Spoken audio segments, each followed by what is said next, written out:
हौसला हो तो क्या नहीं पाया जा सकता।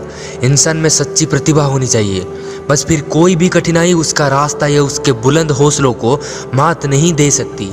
यहाँ हम बात कर रहे हैं एक ऐसे शख्स की जिसने अपने जज्बे को कायम रखा और अपनी मंजिल को पाने का रास्ता बनाया और उसे हासिल भी किया। श्रीकांत भला, जो बचपन से ही ब्लाइंड है, आज 50 करोड़ रुपए की कंज्यूमर फूड पैकेजिंग कंपनी वाले इंडस्ट्री के CEO के पद पर नियुक्त है। उन्होंने ये कंज्यूमर फूड पैकेजिंग कंपनी बनाकर कई लोगों के लिए एक मिसाल कायम की है। हैदराबाद के श्रीकांत भोला का बचपन कई कठिनाइयों से गुजरा। उनके परिवार की मासिक आय लगभग 1600 रुपये थी। आपको ये जानकर हैरत होगी कि जब श्रीकांत का जन्म हुआ तो उनके कुछ रिश्तेदारों और पड़ोसियों ने श्रीकांत के माता पिता को उनके पैदा होते ही उन्हें मार देने को कहा था, लेकिन श्रीकांत की किस्मत में कुछ और ही लिखा था।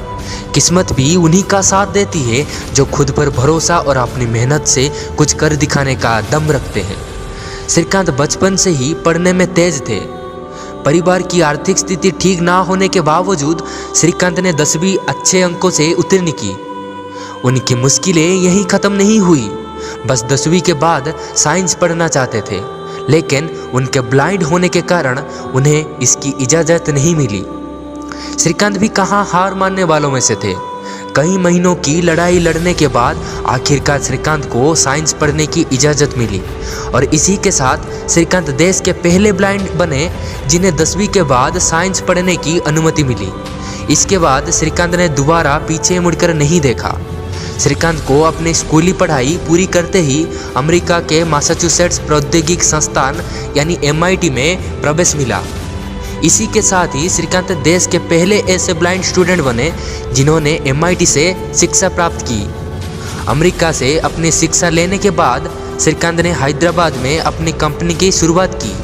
श्रीकांत ने लोगों के खाने पीने के सामान की पैकिंग के लिए कंज्यूमर फूड पैकेजिंग कंपनी का गठन किया। इस कंपनी की शुरुआत श्रीकांत ने 8 लोगों की एक टीम से की। उन्होंने इस कंपनी में सबसे पहले आसपास के बेरोजगार लोगों को जोड़ा, जिसमें श्रीकांत ने ब्लाइंड लोगों को काम दिया। जब श्रीकांत की कंपनी अच्छी रफ्तार पकड़ने लगी तो फंडिंग की दिक्कत आना शुरू हुई, लेकिन श्रीकांत इससे पीछे हटने वाले थोड़ी थे। उन्होंने कई फंडिंग कंपनियों से और निजी बैंकों से फंड जुटाकर अपने काम को आगे बढ़ाया। श्रीकांत की कंपनी ने फर्श से अर्श तक का सफर तय किया। आज श्रीकांत की कंपनी के तेलंगाना और हैदराबाद में 4 प्लांट हैं, जिसमें हजारों की संख्या में कर्मचारी कार्यरत हैं। श्रीकांत कहते हैं कि जब सारी दुनिया उनसे कहती थी कि वो कुछ नहीं कर सकते, तो वो उनसे कहते थे कि वो सब कुछ कर सकते हैं। मित्र, बस ये याद रखें, अगर आपको अपनी ज़िंदगी की जंग जीतनी है तो सबसे बुरे समय में धैर्य बनाकर रखने से सफलता जरूर मिलेगी।